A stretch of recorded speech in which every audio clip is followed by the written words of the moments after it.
Welcome to the No Limit Selling Podcast, where industry leaders share their advice on how you can become better, stronger, faster.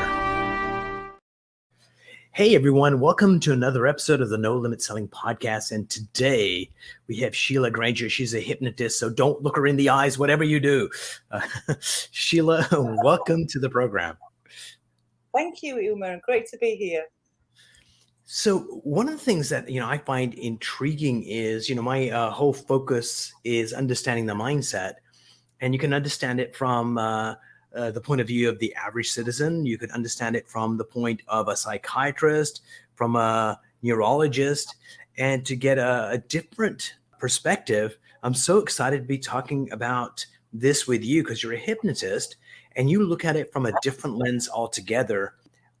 Welcome to the program. And why don't you do a brief introduction of what's a nice girl like you doing in an occupation like this? Yeah, indeed. Probably like a lot of hypnotists and people in life really in general is, when we're at school, we have an idea sometimes of what we want to be. And sometimes we don't have any idea at all, do we? Yes. And my idea when I was a little girl is I wanted to be a journalist. But anyway, that never happened. I never kind of followed that path. But I, my background, I actually worked for, believe it or not, for the government for 20 years as a fraud investigator. But it was a huge people watching exercise, really. Why is it that we end up doing what we do, or why do we make the choices we make? And so I had this interest in, well, how is it that people think, what really makes us tick? Yeah, human behavior, intriguing. Exactly. I like nothing better than to sit outside a coffee shop, watching people. In a good way, not a creepy way. Not in a creepy way, just let me get that clear. Not like I've just become your latest stalker way. But yeah, human behavior is fascinating. And I went back 15 years now. I saw a hypnosis training course, thought that might be interesting. And so went along. And really what you learn with hypnosis, there's a lot of NLP principles behind it, what makes people tick. But why didn't they teach me that at school? That's what I want to know. Why didn't I learn that stuff at school? Because how different would our lives have been if we understood at a younger age, well, how can I use my mind and the way I think to the best advantage for myself? Yeah, I mean, just think about it. You've got a kid who really hates mathematics. I'm no good at it. I'm terrible at it, but I have to do it to get into university. What if they could do self-hypnosis or go to Sheila and all of a sudden they realize that you can learn mathematics easily, and just having that new belief implanted opens up a new world of opportunities. And I agree. All these kinds of techniques should be taught in elementary school. If that was happening, bullying, which is like a pretty important issue, all of that would go away, because part of bullying is, Sheila, if I say horrible things to you and you don't react, then I go somewhere else. And if you had the ability to decide how you act or feel, you could just say elsewhere, bully, and the bully's like goes. And the need to bully comes from something missing within. And if they could actually get that, then they wouldn't bully in the first place. So yeah, it would change the world. I mean, I did a lot of work a number of years ago now in schools and colleges in my local area, and it was predominantly around exam stress. And what was really interesting was because it with teenagers, it's the first time you got that kind of spotlight effect on you, haven't you? And the number of clients I work with for all sorts of different issues, who actually the first time they felt real pressure or anxiety was when they go back in their mind to actually a school exam. And that has stayed with them all that time throughout life. It's maybe triggered that anxiety in a longer term. And so I went and did some work with schools and colleges and really kind of taught the students how to perform at their best when it mattered most, what are the resources in our own mind that we can tap into to enable things in the right direction for us to be our best. And the local newspaper did a feature on this. Hypnosis goes into schools, and it actually led to a radio interview. And the Nice. radio presenter, to begin with, was saying, "Is it right? Is it right that schools are paying hypnotists to go in and hypnotise the kids?"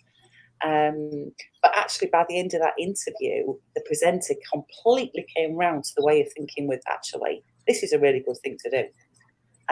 Because Yeah. people have this perception, don't they, of hypnosis? It's like sleep, or they see the So, stage hypnotist and they think, oh no, that's not quite and so right. not so much that. I don't think it's not so much that. It's like, you're going to make me bark like a dog is something I hear, or cluck like a chicken. And that's the thing, is that you'll have this power over me and I'll lose myself. And we'll talk about hypnotism in a minute, but I wanted to go back to something earlier you said. You've got a kid that's got this anxiety around testing. And let's say it's something like totally useless, like French or whatever, in their mind. That's not so much the issue. Is once you get that I'm not good enough thing, then your mind starts looking for validation for that. Not to say that doesn't make sense. It starts looking for other ways to validate that I'm not good enough. And so then it starts becoming bigger and scarier. And it gets so big and scary that we don't go anywhere near it. We just say, okay, I'm going to live a small life and I'm not going to do anything new that creates this. And one of the things that hypnosis does is very much goes in and allows you to change the meaning of that event. The event still happened, but the meaning you make becomes different.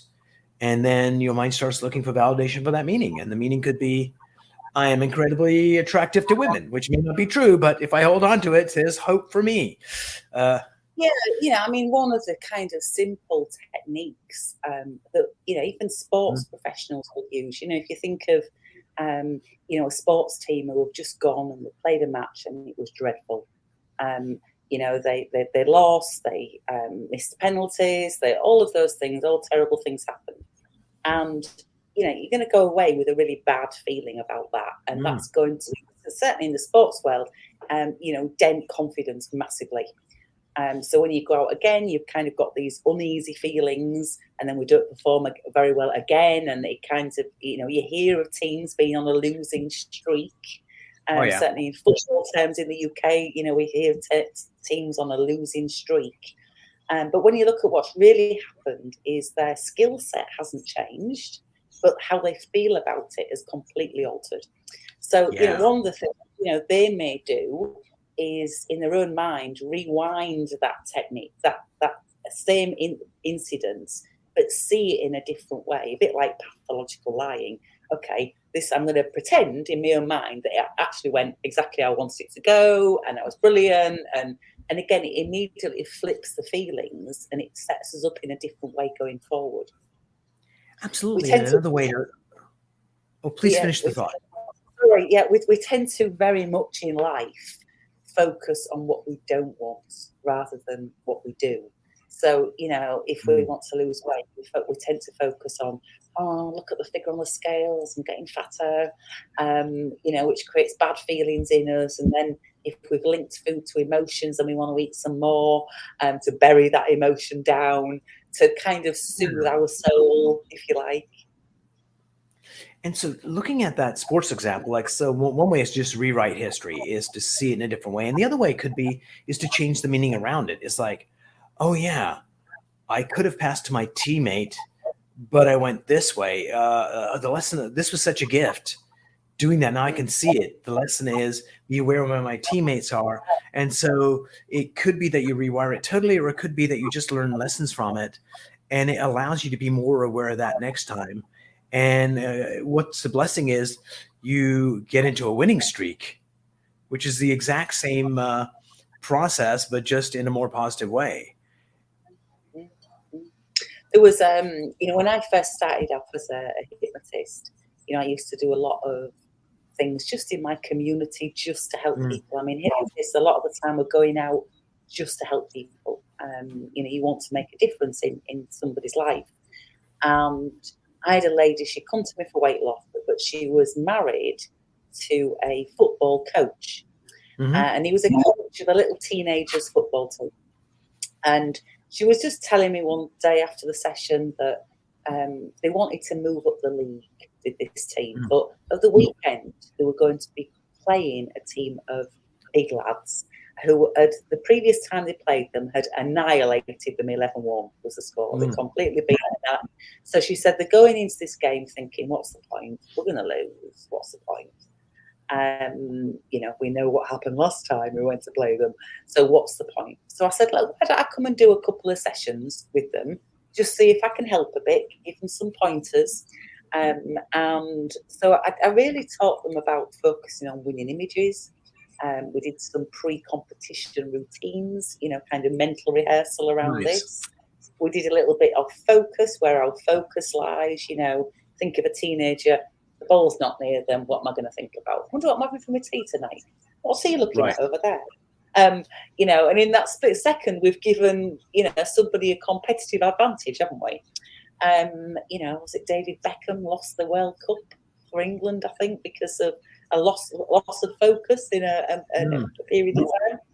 So anyway, so I did a little bit, not very much, just a little bit of mind training, if you like. With which I view hypnosis as a lot of the time is we're training somebody's mind in a different, more beneficial direction. And they went to play this game. And I actually went to watch them. I'm not a big football person, even though I'm from England. I'm not a big football person, but I went to watch them play. The score was 5-4. So they still lost, but the score was 5-4. A big difference from 11-1. Huge, absolutely. And interestingly enough, my local paper came and did a little piece on these kids. Nice. So they were happy because they were in the paper. They were happy. They were in the news. That kind of led to the biggest selling newspaper in the UK picking the story up and interviewing me about the European Football Championships. Hilarious. Which was quite hilarious, as I know absolutely nothing about football. But I do know about mindset and how we focus our attention on things. So, it can really create shifts in our world if we learn how to, focus. So why don't you give your definition of what hypnosis is? I'll toss in mine, and then let's focus on that most basic thing, our bodies, and gaining weight and losing weight, and how hypnosis could help. So let's start off by framing what hypnosis is. I mean, I just simply view hypnosis in a really simplistic term, really, in that we are focusing attention on something. Now, with some people define it as also as a state of relaxation. I think the relaxation almost comes as a secondary to the hypnosis. So, if you see people on a stage show, running around looking like chickens, they are not particularly relaxed, are they? But they are in hypnosis. Yes. So, we are focusing somebody's attention on something and amplifying that focus. So I'll add my thing to it, but please, comment on it so we get like a good definition. My definition of hypnosis is when we quieten the conscious mind that allows us to focus on what's most important and also access some of the powers of the unconscious mind. Because if we don't do that, the chatter, do I have a date tonight? What's happening here? Is the hypnotist going to do something good? Can I be hypnotized? All that stuff happens. So comments on kind of my definition of it and how it kind of aligns with yours. Yeah, I mean, conscious, subconscious mind, if you like, they are a construct, if you like. Yes. And it can be a really great way of explaining it to people in simplistic terms. We all do things consciously. Consciously, I'm going to go and do this. But there's also a little bit of automation that's going on behind everything. All experience has structure. We haven't woken up today just by in the position we're in. We've had a number of life experiences behind us that's made us the person we are today with the habits that we've got today. So if we can quieten things down like I say, the little chatterbox in somebody's head, Yes. to allow that focus. I mean, I often say to my clients before I start the hypnosis, when we're doing this session today, you'll probably find at the very beginning, you will have a little chatterbox in your head. Mm. And that little chatterbox will be saying, am I hypnotised? Am I not hypnotised? Is this working? Well, I hope it's working. I'm paying all this money for this program. I hope it's working. Am I hypnotised now? Am I hypnotised now? But eventually that little chatterbox will stop, and we're then drifting into this wonderful state of hypnosis, which most people do describe it as the most relaxed they've felt in their entire life. Absolutely. And before we go into like weight loss and our relationship with the body, a quick word from our sponsor. And if you look up in that direction there, you'll see a QR code. And this is an app that allows you to decide how you act or feel in any situation. This is Mindset Boosters.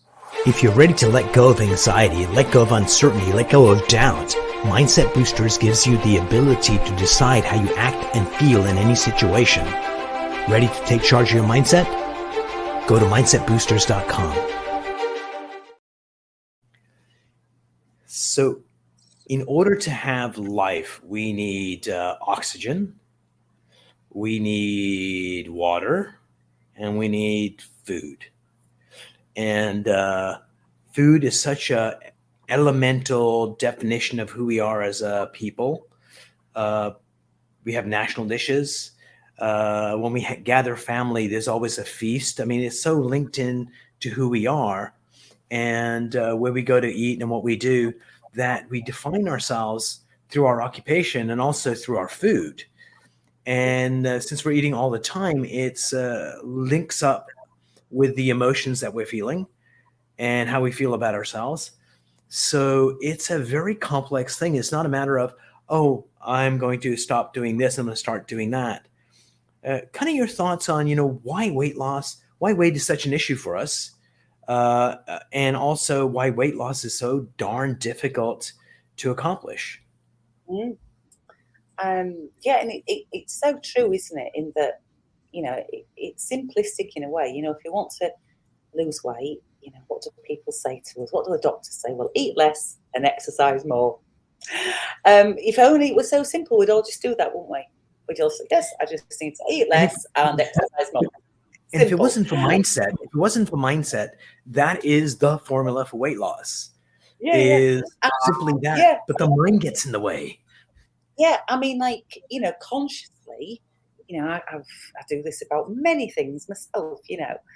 Every Sunday night we can think, this week is going to be different. I'm going to get a grip. It's just get a grip this next week.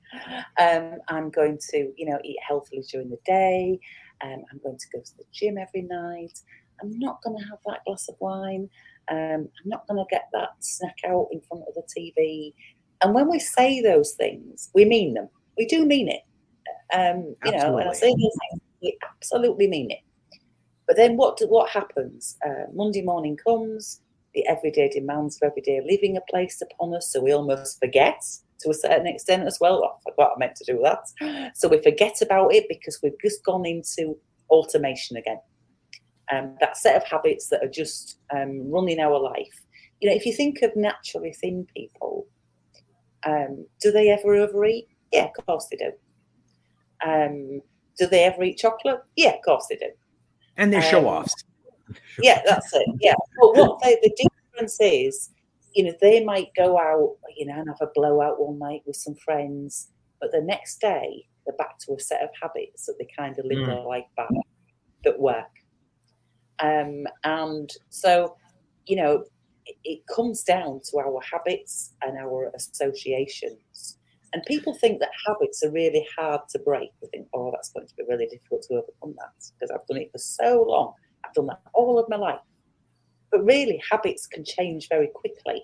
I always link it back to, I'm not sure what happened where you are, Umar, but, when the pandemic hit in the UK, yes, we very quickly formed new habits. So here in the UK, when there was the very first lockdown, we all decided to bake. We're all going to bake cakes because we're staying. We're going to bake cakes and we're going to bake bread. and then we're going to eat them. You can imagine what that did for people's weight.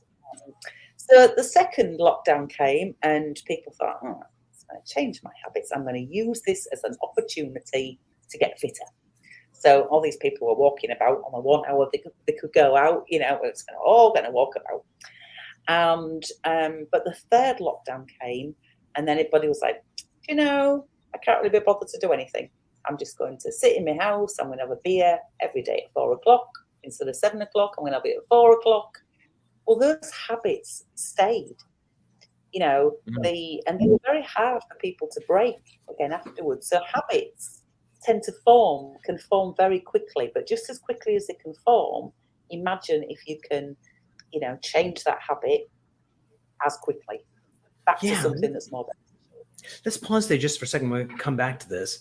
Something that you had said earlier is, on Sunday evening, we make a promise to ourselves that we mean that, this week's going to be different. And here's the interesting part for me is that when we lie to somebody else, there's a certain impact on us when we do that. But when we lie to ourselves, it has a huge impact.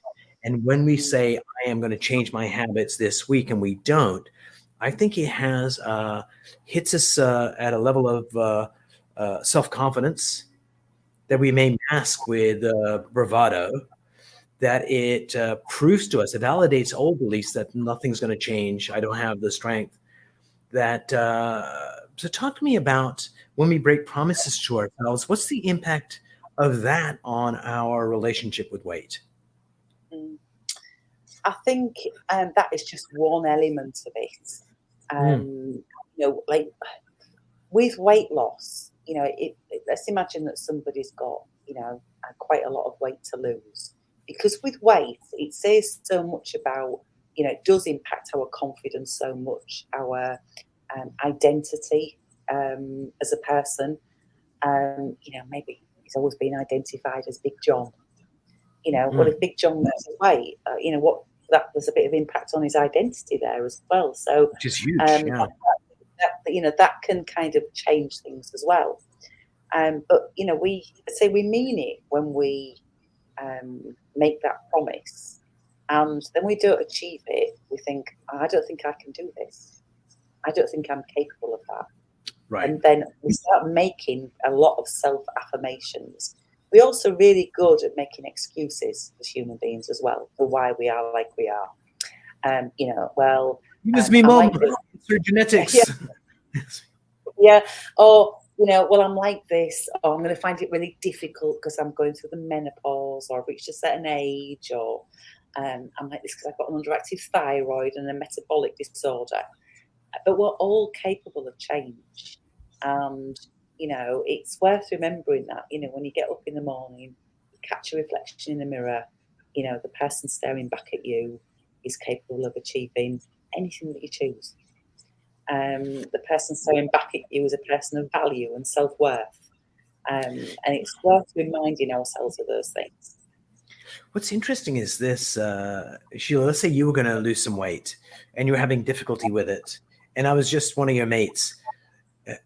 Sheila, you can do that. You got this. And the level of support, encouragement that we would give that person that we truly, deeply feel when we look at ourselves in the mirror, we are not as kind to ourselves as we would be to a mate. And we don't give that advice to ourselves. We're like, you are such a that self-talk that's so toxic.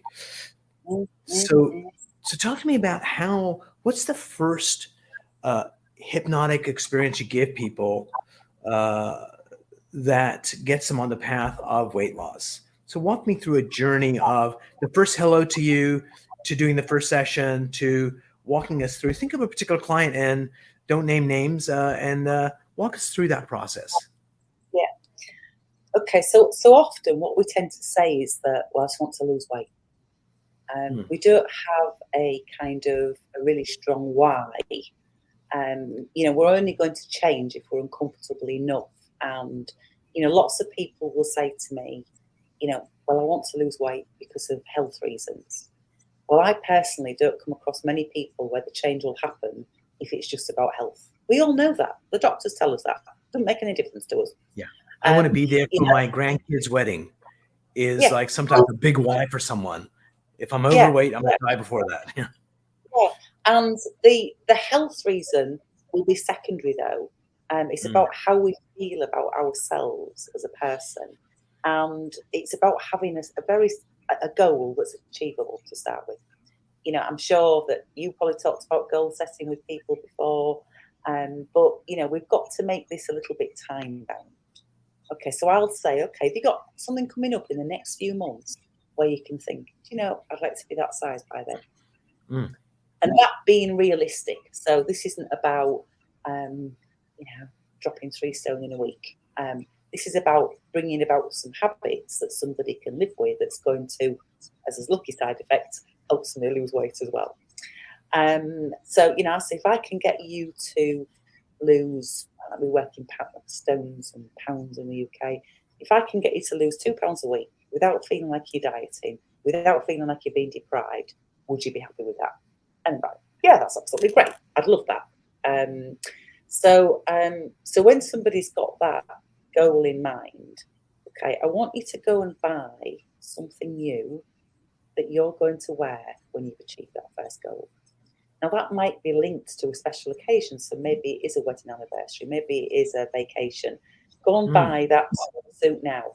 You know, it has to be something new, because we tend to, if we want to lose weight, we've got lots of clothes in our wardrobe that we want to get back into, but we've already got those things in our life, so we don't strive to achieve it.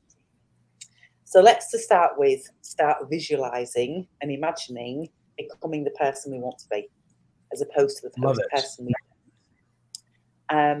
You know, if you've got like for a gentleman, for example, I had one guy. He liked going out on his motorbike. That was his thing. So Right. he bought a motorbike jacket in the size he wanted to be, wearing that jacket in the summer on his bike. It meant something to him.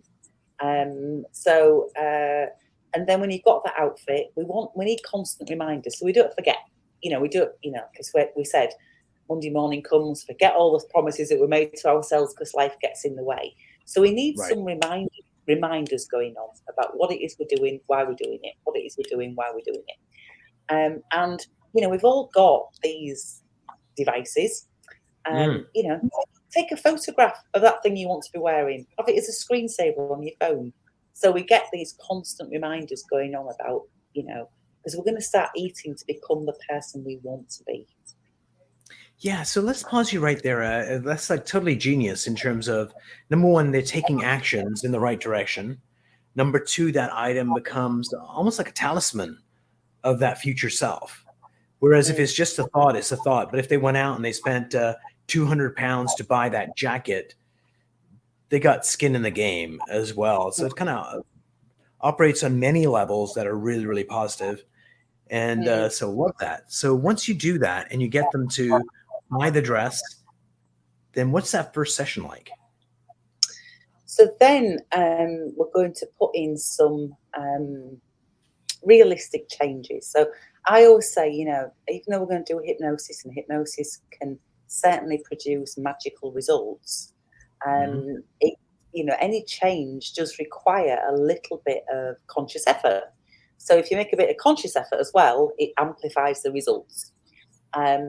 So one of the things that I sometimes get people to do on the first session, you know, we all have seen the stuff about about gastric band procedures. Yes. Or we've even seen, probably the latest thing is about the weight loss jab. So what if I was to get somebody in hypnosis to imagine surgery for an actual gastric band? Now, it's not about making somebody think they've had surgery. What I'm going to really do is get somebody to focus. Okay, what is my stomach telling me as opposed to the head and my eyes? Because if we all ate with our stomachs, or not our heads and our eyes, we'd all be where we should be, realistically. We'd only be putting into our body what it actually needs, as opposed to eating for other reasons. What's kind of interesting is there's a book called Mindless Eating, and one of their thoughts was that the the stomach does not have a full gauge, that it takes a while to figure that out. And the visual cues are really important. And they do this exercise where they have this really nice centerpiece on this table with a square table where 4 people can sit all around it. And everybody has a bowl of soup, but 2 of the soups have tubes coming in at the bottom, and this nice little decorative centerpiece has soup in it. So their bowls never actually empty. They stay full all the time. And the other 2 people, as they eat their soup, it goes down. And the people that the soup doesn't go down, they actually eat 20% more till their stomach says, I'm full. So so having that is crucial. And having those visual reminders really does help. So like I had one lady, she used to carry around a little Satsuma orange in a bag, and she put a rubber band around it, so that was imaginary gastric band. And wow. She put it on the table in front of her when she was eating, because she was going to eat to that. And it was just that constant, as I mentioned earlier about reminders, it's having that constant reminder, whatever makes us conscious. You know, people say, you know, oh, do I hypnotize people into a trance to get them to lose weight? And the reality is, I'm going to hypnotize them out of the trance. If you think about it with our eating habits, a lot of the damage that we do is what we do in a trance, what we do mindlessly. So like a lot of people I work with, they're already eating healthily. They are eating healthily. You know, we tend to, you know, put stereotypical things that if people are overweight, then they're eating rubbish and they're, you know, but a lot of the time it's not a case of that. Sometimes people are eating healthily, but on some level we're still putting too much. Or people can say, you know, I'm really good during the day, but when I get in and I've had my dinner and I sit down and I put the television on, then I go and get the snacks. That's when what's in the cupboard? What can I have to eat? And they do all the damage at that point. So it's at that point we slip into the trance. So as a hypnotist, really I'm looking at what are the patterns, eating patterns or trances that I need to interrupt and replace with something that's more beneficial. Sounds brilliant, because a lot of what we do is unconscious. And, you know, everybody's had the experience of driving home and not realizing that you did so. But you were perfectly safe and you did all the right things, but you were like mentally checked out. And the same thing with food, because it also is a narcotic, especially if you're eating the right food. It's just, you feel so good. It makes you lose yourself more. Yeah. And also, what's the frame sometimes that we're putting around certain foods? So, you know, some people might say, are there any particular foods that get in the way? So for some people, they might say, you know, well, if I could just stop eating bread, if I could just stop eating chocolate, then, you know, if I could stop going for the cookies, then, you know, I'd be a lot better. So then I might put a bit of a Band-Aid on that particular food and frame it in a different way to what's really going on here. So give me an example, a real example of somebody, it was this food and this is how I reframed it. Okay. So just out of interest then, is there any food, Umar, that you'd like to eat less of? Let's say potato chips. Potato chips. Okay. Especially something salt and vinegar that's really like hits the senses. Yeah. Because if I don't put it in a bowl and do portion control, I'll eat half the bag. Easy. Yeah. Excellent. Okay. So then, is there, and how would it be beneficial to you if you were eating less of those? It would make me feel good about myself. It would be better for my diet. It would, impact in a lot of ways, in a lot of subtle ways that are important to me. Okay, excellent. And is there any food, just out of interest, that you really couldn't eat? Like, I mean, I always remember when I was a little girl, my mum, one of the things that she used to cook for us was something called belly pork. And I can still see it sitting under the grill. But the worst of it was you could still see the hairs of the animal. That would do it. Yeah. So, like, couldn't eat that. Could never eat that again to save my life. Is there anything that you So for couldn't me, eat? anything pork would be something I would not consume. All right, And it would okay. be like, Why would ugh, definitely don't want to do that.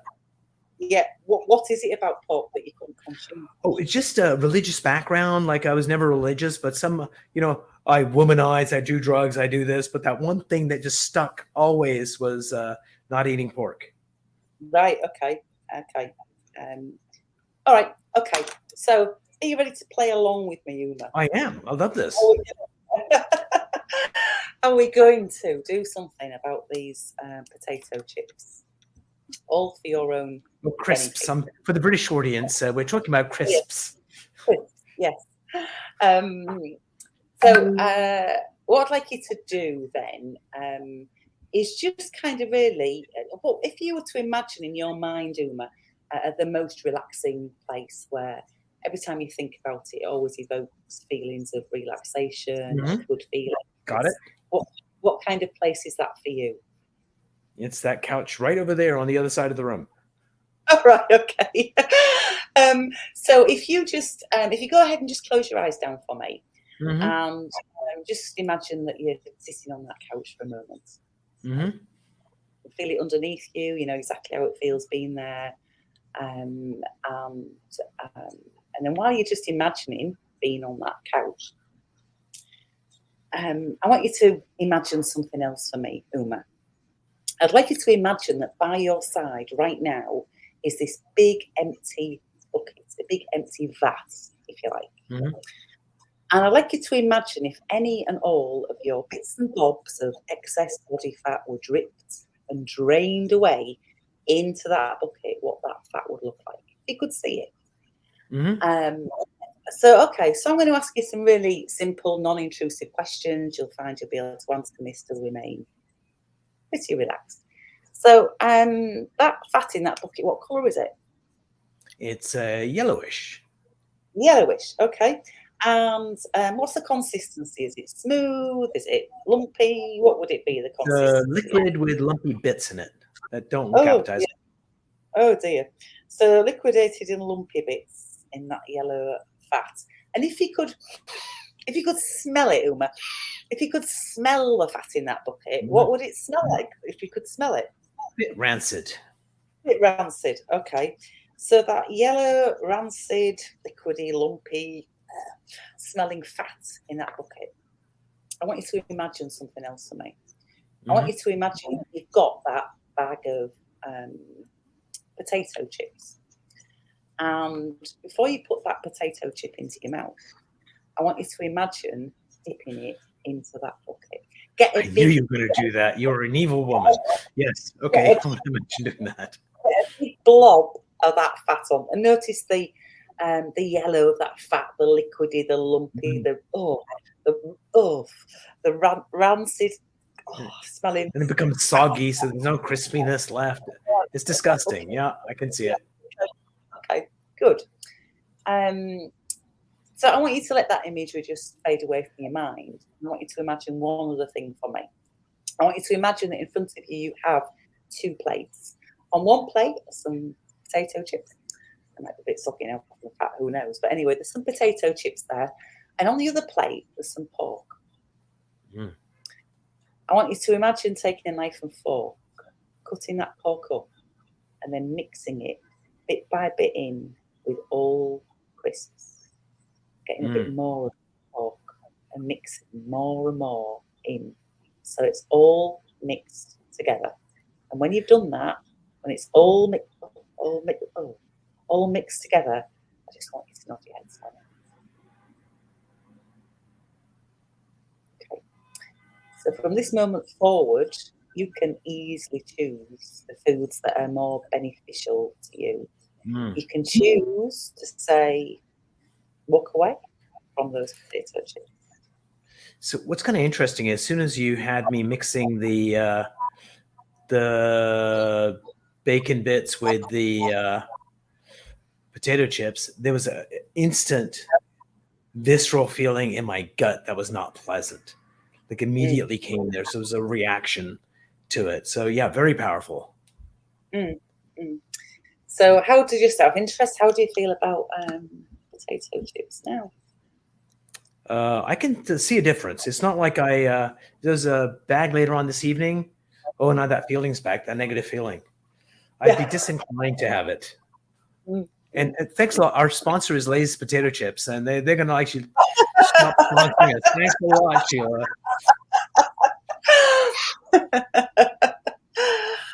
No, it just shows you well, two things there. Number one, it shows you the power we all have of changing how we feel about things. And just as importantly, somebody else could have taken me through this exercise, Sheila, and it would have been like, that's okay. So the mastery of the practitioner, like your mastery, is equally as important. And it kind of leads to that subject of trust. So if I don't trust you, Sheila, and you do the same thing that you did, it wouldn't be as effective. And because we're going through this process and I trust you, I can leverage some of your trust in me and also go on that journey as well. So it's just not only a matter of the incantations you used, is who's doing it, the rapport you've developed, and my relationship to you determines how well this whole thing works. Yeah. And so you do it masterfully. So thank you. You're welcome. Yeah, I mean, it's very important that, if people look to go and work with a hypnotist on an issue that they've got, that they do feel some rapport and they feel at ease with that person. That they feel at ease with that person. Because otherwise, it's not going to be as effective. You're not going to, for want of a better expression, drop your guards so that person can actually help you access your own resources. So, what hypnotist does is looks at, okay, what resources has this person got to fix themselves? What resources do they have that we can utilize? Absolutely. Because people feel powerless and helpless when they're not. Yeah, completely. So let me tell you about a client. Go ahead, Sheila. You finish first. So, a lot of the time, people don't realise that they have got the resources already within them somewhere to utilise and to put into an area of their life, because they've already done it in some area of their life somewhere else. It's just that at the time we've got the issue or the problem, we can't work out how to access that resource. It comes back to the trust again in the practitioner, that the trust in the practitioner allows them to see that resource that in the past they would have looked at it and go, well, that doesn't matter. And because they trust in you, they go, oh yeah, that would be a very useful thing. And you didn't talk about a resource, you just used it. And then you proved to me, that you had this thing and it's really powerful. So let me add to that. I had this client come in once and she had tried everything to lose weight. And she'd gotten to a certain level, couldn't go beyond it. And I said, okay, tell me about a time where you beat yourself about the weight that you have. It happens all the time. But yeah, it was like this past Sunday, I was in the bedroom by myself. I was getting dressed, saw myself in the mirror, and I was like, rah, rah, rah, rah. And I said, okay, go back to that moment and see what you saw, your body in the mirror, and hear what have you heard, silence in the room or whatever was happening, music in the background. And then what were you feeling and where were you feeling it? And for her, it was a feeling like right near the heart that felt really uncomfortable. And using a tool from NLP, you can take that feeling and go back to the first time you felt it. And for her, her husband, her love of her life, had to be rushed to Boston, Massachusetts. And the surgeon was going to do whatever surgery he was going to do. And he came into their room and said, look, the surgery is pretty intense. And you're going to lose about 60 pounds of weight through this surgery. And that's just normal. And then we'll have to build you back up after the surgery. And she was there listening to this and the love of her life. And she said internally, not on my watch. And she made sure he ate properly.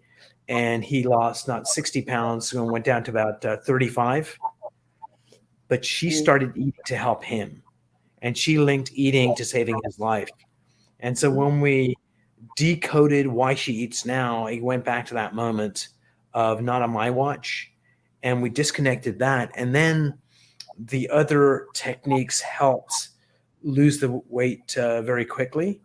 So talk to me about those internal beliefs about self and self-preservation, because sometimes people eat as a way of protecting themselves from the outside world, and it's there for a reason. And it could have been a childhood experience that was pretty traumatic, or a childhood experience that was perfectly fine, and the meaning they made out of it ended up this. So talk to me about those internal defining beliefs, and also using hypnosis to change behaviors. How do you balance the two? I mean, sometimes, what we've got to remember is that everybody's different and unique with the different set of experiences in their life. So with some of us, we've literally just formed a set of habits. We'll need to try and set a new set of habits. And with other people, there may be something new layers. We've maybe put weight on for layers of protection.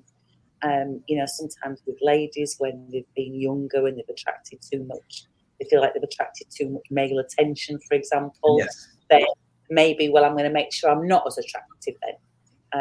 And that is kind of an inner belief system where your body's like, well, you're not going to lose any weight.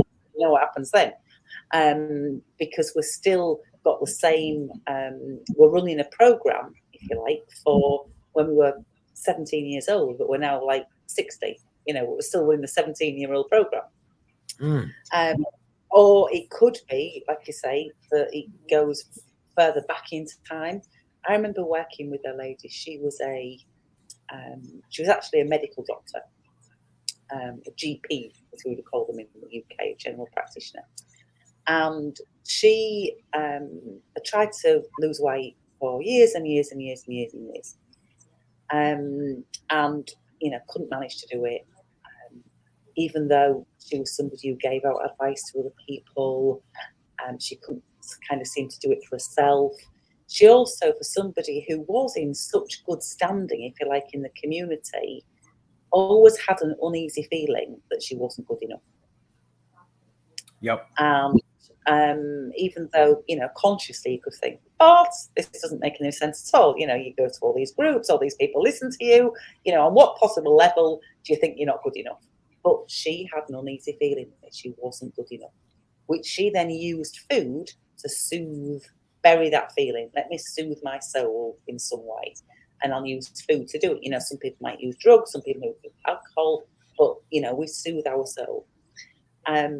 Taking her back to the very first time she felt like that, she went to being 5 years old. Wow. It was her first day at school. And they had a gym class on the first day at school. And this teacher had asked them, or they had to do two things. They had to climb up a rope. I couldn't do that, to be honest with you. They had to climb up a rope and blow up a balloon.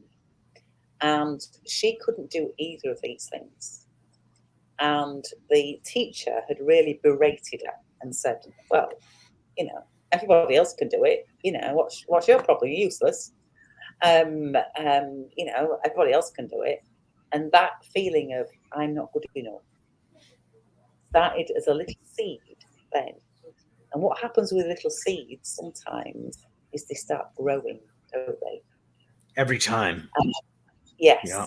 So, it can start to go into different areas. So, yeah, there was food, might be in our career, what way. And just to give a voice to that, because I think it's an important point, is I'm not good enough. It's mom's handing out games, and she hands out the game second to you. And then all of a sudden it validates that belief. If you didn't have that belief, it just mean, hey, I got my game. That's so exciting. Then it's like, oh, I'm not good enough. If she loved me more, she'd give it to me first, which is furthest thing from then we start changing reality to fit our I'm not good enoughness. So yeah, absolutely. And also sometimes I think it's worth remembering as well that we can drive our "I'm not good enough" feelings actually in a positive way. They don't always have to be negative, self-destruct ways. It's like, how can we make friends? How can we make friends with the uneasy feelings, and rather than see them as a horrible thing, something that can actually drive us forward. So on a very personal level, I've always had a feeling, if you like, that I am not good enough. I can consciously completely analyze where that has come from.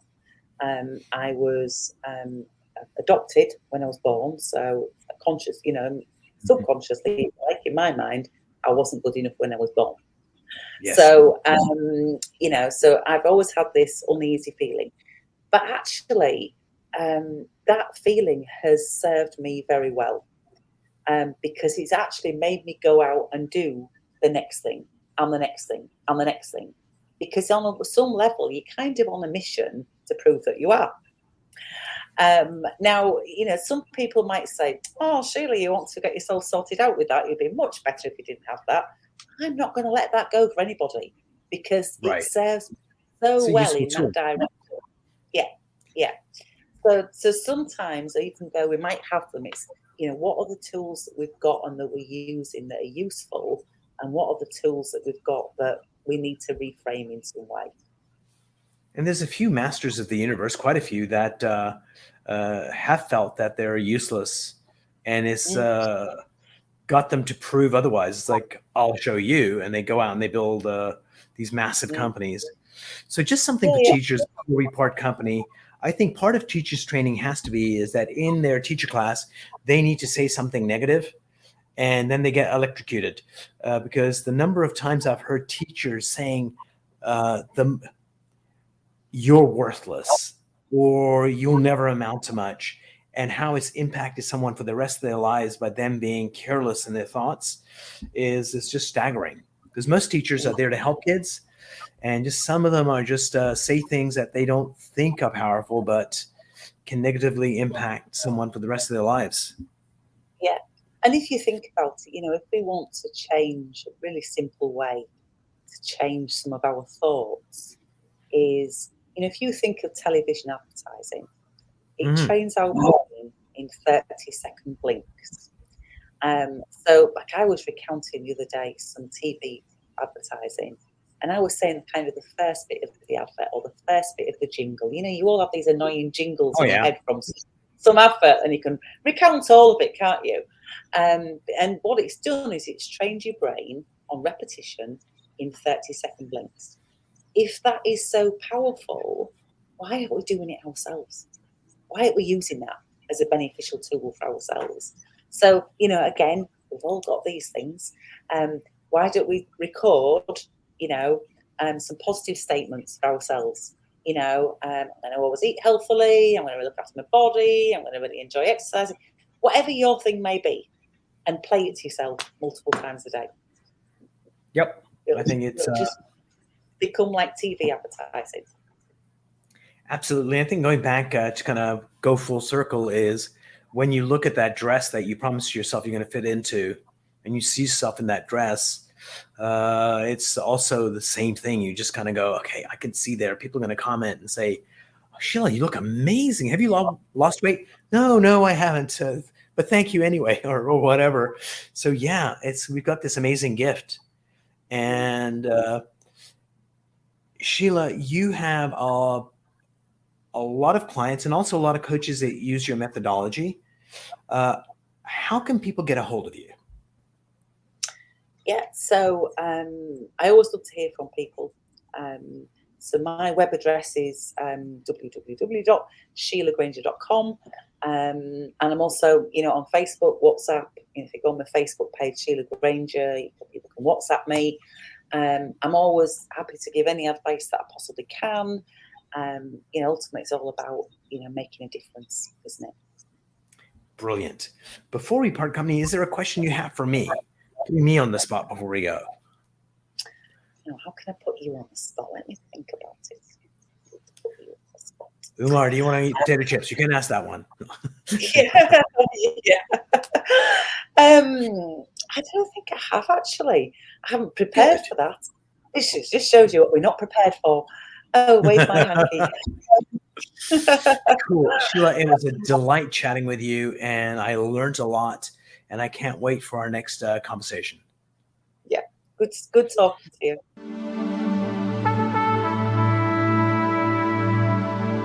If you enjoyed this episode, please go to iTunes and leave a 5-star rating. And if you're looking for more tools, go to my website at nolimitselling.com. I've got a free mind training course there that's going to teach you some insights from the world of neuro-linguistic programming, and that is the fastest way to get better results.